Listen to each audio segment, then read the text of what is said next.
Well, so this old Honda came from a neighbor. They gave it to me for free. They didn't really tell me anything about it. They just called me, told me it's in front of their house and come get it. And that was it. So I went and grabbed it. I just put some gas in the tank. And of course, before I put on my clamping pliers, I tried to start it. The tank was bone dry. The oil is clean. It looks like it had just been changed. Even the blade looks like it had just been sharpened. The air filter is in really good condition. So we'll stick this back on. There's absolutely nothing wrong with it. It's even an original Honda part. So they had, I'm assuming they had serviced this. Maybe they put gas in it, maybe they didn't. And it just didn't start for them at some point. I don't know. But I put gas in it. I could not get it to start. I put some starting fluid directly into the carb, and I got it to kick over. It just doesn't want to keep going. So we got a fuel issue. Most likely it's carburetor related. So let's go ahead and start pulling this apart.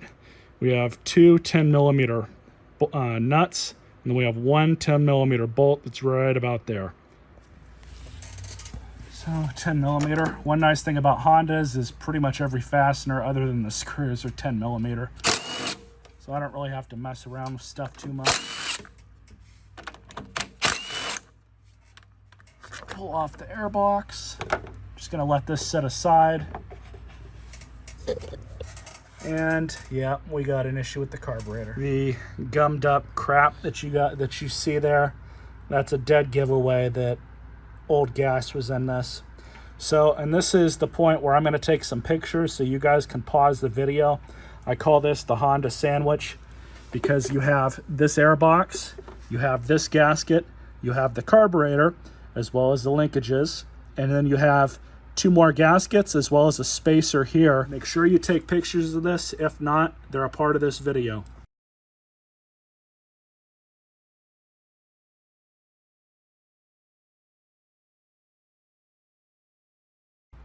So that's done.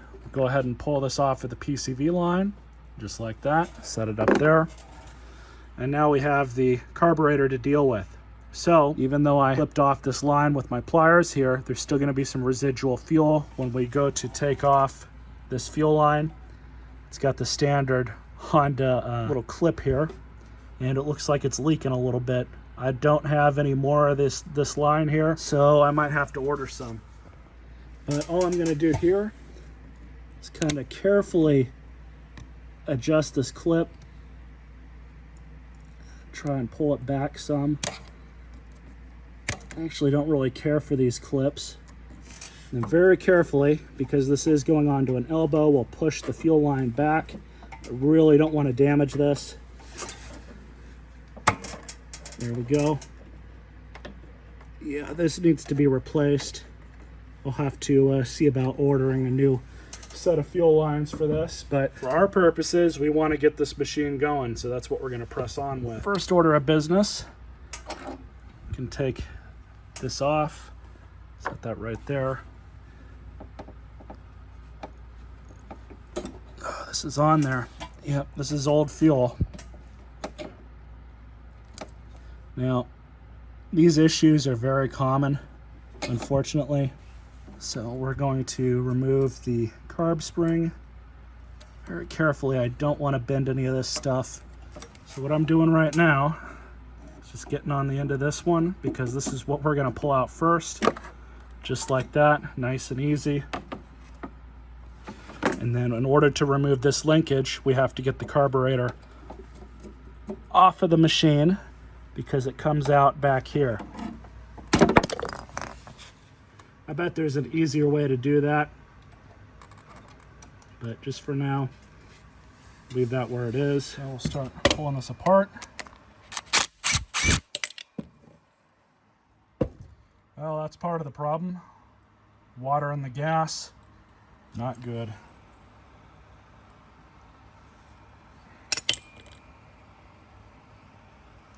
We definitely are going to have issues with the jet. So we're gonna have to pull that apart too. So I'm gonna start cleaning out the carb a little bit.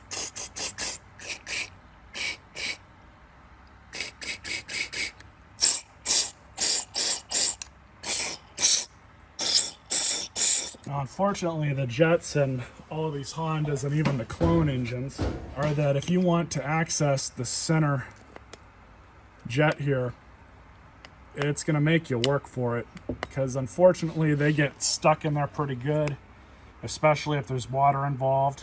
Looks like I've undid it.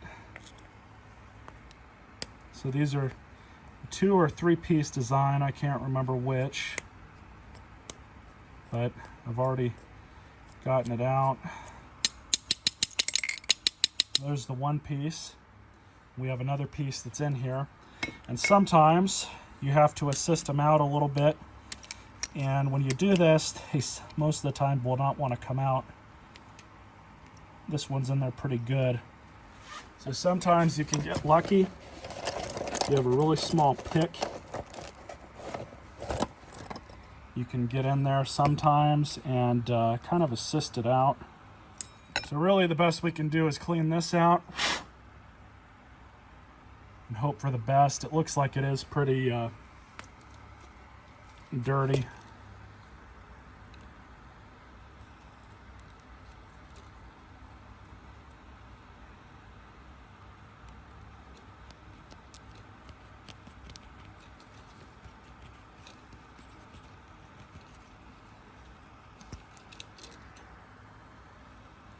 It's much better now. So like I said, we're gonna have to just put it back in there. I will stick some carb spray through there and see. It is coming out of the end of it there pretty well, so we might be okay.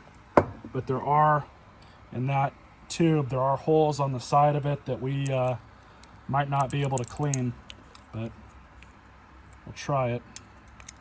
I just saw it shove the centerpiece back up. We know we installed it. Install the bowl with the drain bolt forward. There we go. Let's stick it back on the machine and see what happens. So if you do want to replace this carburetor, there's plenty of aftermarket options available for you. I've had good luck with some of the aftermarket stuff, especially for Honda stuff. It seems that a lot of it's made okay. I will say, not cleaning that center jet out, I've had about a 50% success rate in getting a Honda working again if I can't access that jet to clean it out. So hopefully it'll work. Now this is going to be the problem linkage, of course. So, and like I said, drain bolt is forward. There we go. What a pain. There's got to be an easier way to do that, and I'm just not remembering it. It's been a minute since I've done a Honda carburetor. So your Honda sandwich is all in the correct way. You got the gasket spacer, gasket. We haven't reinstalled the rest of it yet, but we will be in short order. Make sure this linkage is in good where it should be, and it is. So one thing I don't like about Honda stuff, Honda mowers, is it seems like they took a carburetor for a small engine and they just went completely nuts with it. And basically like, how can we make this the most complicated we can? It is reliable for the most part, but when you got to work on them, it's a real pain to deal with. So our other gasket here. There we go. Fuel line back on. Now we just move this ridiculous clamp back forward. I can't stand these clamps.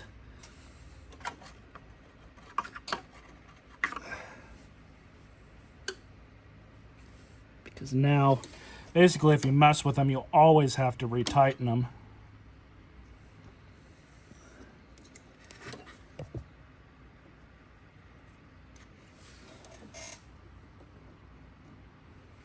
Probably going to be about as good as we can get it. Yet again, that's another bonehead Honda engineering move. I don't know why they use these clamps. I like the ones that the Briggs machines use. They're a lot better. But anyways, stick our PCV line back on the air box.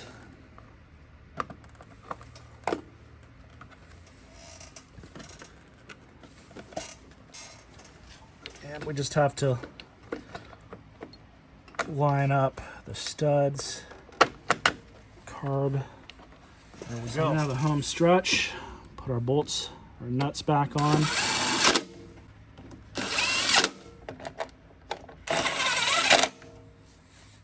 They don't need to be super tight either, just enough to get the job done. Before we install the rest of the air box, I'm going to undo the fuel line so the carburetor can fill up with fuel. Then we can see if we have any leaks, whether it be from that line that I noticed was kind of hard.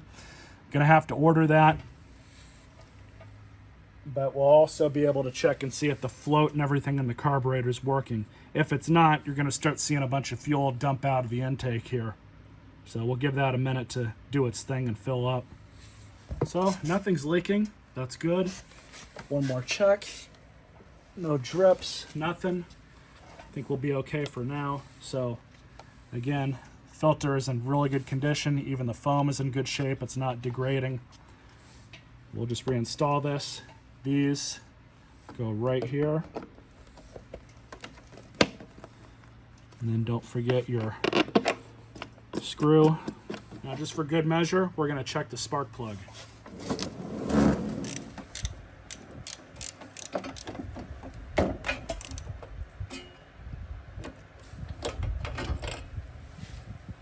Plug's in really good shape. Looks like it was just replaced. I believe this is an NGK. Indeed it is. We went with a good plug. Can't fault them there. So I'm happy with that. Let's reinstall it.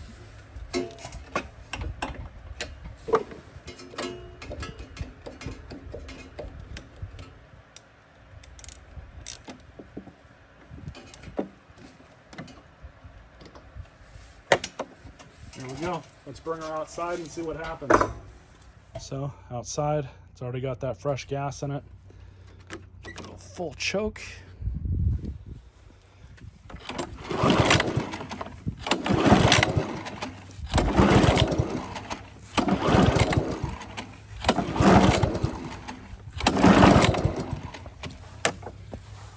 So we've got a fuel issue. I'm going to pull off that front bolt back inside. So pulling off this front bolt will tell us if we have an issue with this fuel valve or not. If fuel starts pouring out of the carburetor, then we don't have a fuel delivery issue, we have a carburetor issue.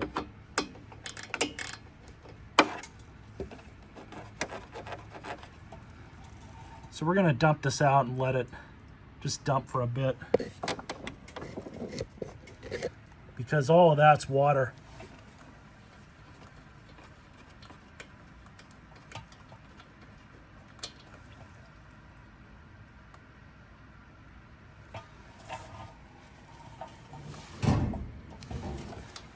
Looks like it's all of it.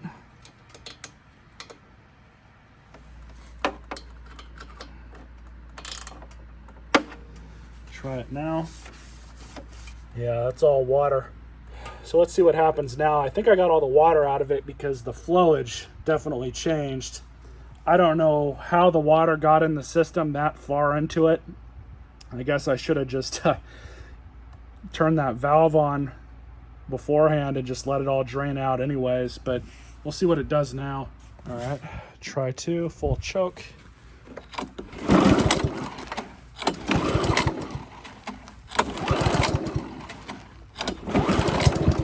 Oh, that was a kick.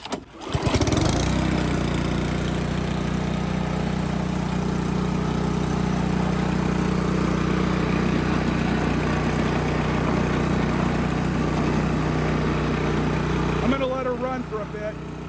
For sure. Runs good though.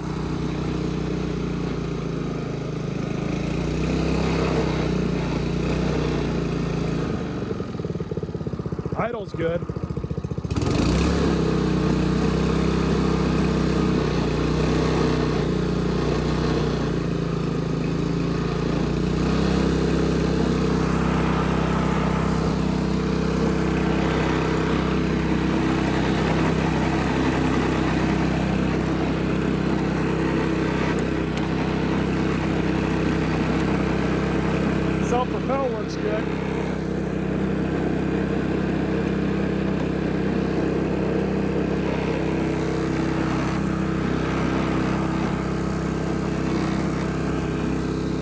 turn the blades on and see what happens. Beautiful.